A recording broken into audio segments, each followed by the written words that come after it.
నా మానాన్న నేను కోడిగుడ్డు కూర వండుకుంటుంటే ఫోన్ మోగుతుంది ఏంటా అని చూశాను. ఈ వేళకాని వేళలో వీడియో కాల్ చేసి మరి మనల్ని కలవరించే వాళ్ళు ఎవరబ్బా అని చూస్తే ఇంకెవరు మా కోతిమోక అంతా కూడా క్యూ కట్టేశారు. ఆల్మోస్ట్ మా కాలేజ్ అయిపోయాక ఎవ్రీ ఇయర్ కూడా ఫ్రెండ్షిప్ డేకి మాత్రం తప్పకుండా గ్రూప్ కాల్ లో అందరూ కనెక్ట్ అవుతాం.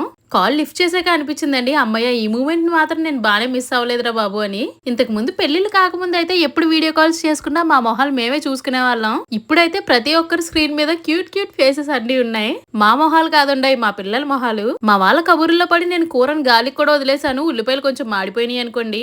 మా బ్యాచ్ గ్రూప్ కాల్ అనేసరికి సిటీ స్టేట్ కంట్రీ అని తేడా లేకుండా కాకినాడ నుంచి కెనడా వరకు హైదరాబాద్ కర్ణాటకలో ఉన్న వాళ్ళు కూడా అందరూ జాయిన్ అయిపోయారు. మేమంతా కలుసుకుని చాలా రోజులైనా కూడా ఒకరి మొహాలు ఒకరు చూసుకోగానే మా మధ్య ఆ డిస్టెన్స్ అనేదే కనిపించదండి. నా కొడుకు ముదురు నీ కొడుకే కుదురు అని పక్క వాళ్ళ పుత్రరత్నాన్ని పొగిడేసుకున్నాం. మా ఫ్రెండ్స్ అందరితో పాటు మన సబ్స్క్రైబర్స్ అందరికీ కూడా వెరీ హ్యాపీ ఫ్రెండ్షిప్ డే. మేమంతా కూడా కాకినాడ ఆదిత్య కాలేజ్ లో చదువుకున్నాం. మీరే కాలేజ్ లో చదువుకున్నారు? కమెంట్ చేసి చెప్పండి.